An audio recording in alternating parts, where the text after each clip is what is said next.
Hey everybody, this is Sonia with Melanin Goddess Life. Today is Friday, October 23rd, 2020. I hope everyone is having an awesome Friday and you're staying safe, but at the same time doing something fun and exciting for this weekend.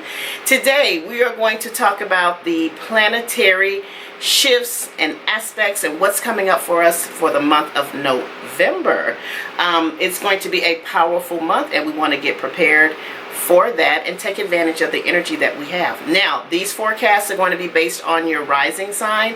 For me personally, I believe that the rising sign resonates more with people, but you can also look at this for your sun and your moon sign. So if you don't know your rising sign, why don't you visit one of the free natal chart calculators online. You will need your exact birth time in order to get the correct rising sign and planetary aspects for your natal chart. So without further ado, let's talk about what we have coming up for the month of November. The first thing we're going to talk about is the planetary changes that we're going to be having. So Mercury is finally going to go direct on November the 3rd. Mercury has been retrograde since October the 13th. It started off in the powerful sign of Scorpio from October the 13th until the 27th. And then it moved into the balanced-minded, oriented, beautiful sign of Libra, where it remains there until November the 3rd. Now, of course, as always, with Mercury retrograde, we always tell you the standard: don't start anything new, don't initiate anything new, buy anything, big ticket items, anything with moving parts. Don't go into any agreements or anything like that, and just, you know, give everyone a little bit of grace because there's going to be delays and things of that nature. So that is the standard. And typically Mercury retrograde pretty much kind of affects our Geminis and our Virgos because that is their ruling planet. But it also was in the sign of Scorpio and Libra, so I know my Scorpios really felt that, and my Libras. And if you have a lot of those placements in your chart, you probably felt a lot of that energy. But again, this will be over November the 3rd. Now, that is not the time to just run out and start buying stuff, making agreements, and this, that, and the other. We have to give Mercury time to go back into its orbit. So I typically say wait about a week, maybe a week and a half, before we start our regular routines of initiating anything new. The next thing that's going to happen, Mercury will move back into the sign of Scorpio, but this time it will be direct, and that will happen on November the 10th. Our next aspect that we're going to have, November the 12th, Jupiter conjunct Pluto, which is a powerful aspect, and I'm going to make a separate video about that, but you want to make note of that. Also on the 13th, Mars, who has been in retrograde for a considerable amount of time, on November the 13th, has been in retrograde in the powerful sign of Aries, will finally go direct on that day. We also have a new moon on November the 15th in the sign of Scorpio. Like, Scorpio is like really getting a workout for the month of November. So we have a new moon in the sign of Scorpio on the 15th. Venus, that beautiful sign, is also going to go into Scorpio again on the 21st. Also on the 21st, the sun will transition to the sign of Sagittarius.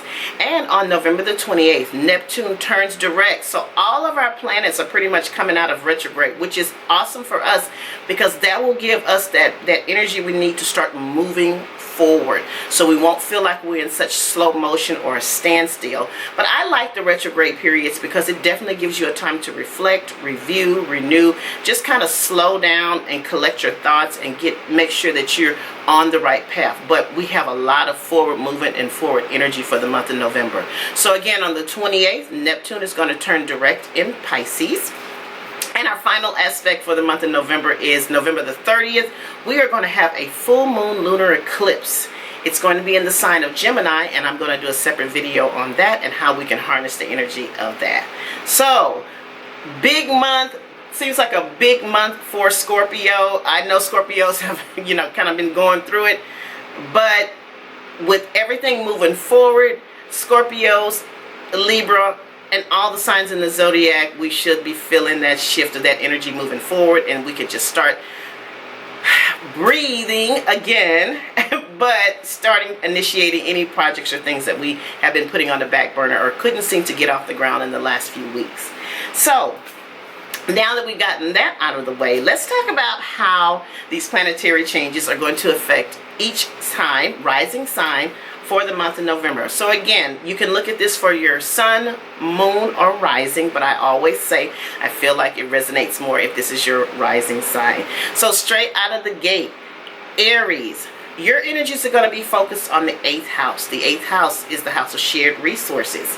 It's about intimacy, shared finances, loans, inheritances, taxes, anything that you share as a resource with another person. So that's where your energy is going to lie. Taurus, your energy is going to be focused on your 7th house. That's the house of partnerships, marriage, business, one-on-one relationship, interpersonal styles, any relationships that you make a conscious decision to go into, that's going to spotlight you for in the month of November. Gemini, your energy is going to lie in the 6th house. The 6th house is the house of health and fitness. It's the house of small pets.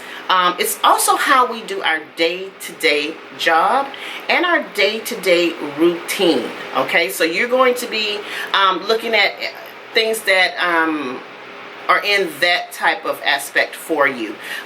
Also, it looks at how we are of service to others. So that's going to be in the 6th house.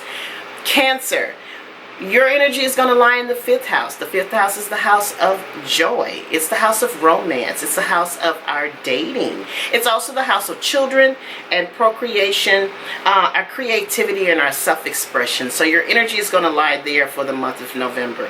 Leo, your energy is going to lie in the 4th house. The 4th house is the house of home, house of family, the house of our emotions, the house of our feminine energy, things of that nature. So you will be looking at more 4th house things that having to do with the home. And sometimes it's just the home here in your heart or here in your spirit. The next one is going to be Virgo. Your energy is going to lie in your 3rd house. That's the house of communication.